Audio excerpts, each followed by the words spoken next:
ஆனால் அதை நம்முடைய முதலமைச்சர் அவர்கள் மிகச்சிறப்பாக கையாண்டார்கள். நம்முடைய அதிகாரிகள் பீகார் சென்றார்கள். அங்கிருந்தக்கூடிய அதிகாரிகள்லாம் இங்கே வந்து ஆய்வு செஞ்சாங்க.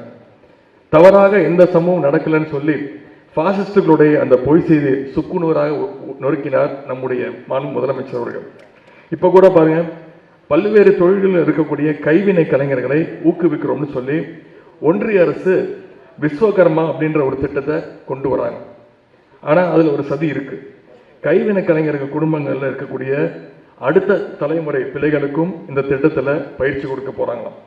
இதைத்தான் குலக்கல்வி திட்டம்னு 1953ஆம் ஆண்டு ராஜகோபாலாச்சாரி இங்க கொண்டு வந்தார். தந்தை பெரியார் இந்த திட்டத்தை கடுமையாக எதிர்த்து போராட்டங்களை அறிவித்தார்.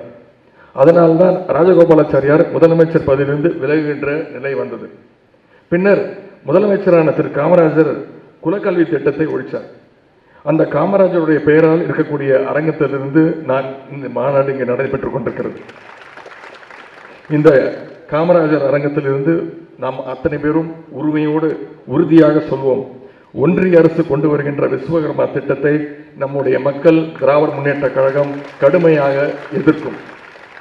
எப்படி குலக்கல்வி திட்டத்தை கொண்டு வந்த ராஜாஜி முதலமைச்சர் பதவியிலிருந்து விலகினாரோ, அதே மாதிரி இந்த விஸ்வகர்மா திட்டத்தை கொண்டு வந்திருக்கிற திரு நரேந்திர மோடி வருகிற நாடாளுமன்ற தேர்தலில் படுதோல்வி அடைவார்.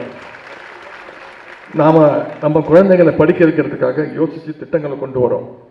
ஆனால் பாசிஸ்டுகள் நம்ம குழந்தைகளை படிக்க விடாமல் செய்யறதுக்கு என்னென்ன வழின்னு யோசிச்சு அதுக்கான திட்டங்களை கொண்டு வராங்க.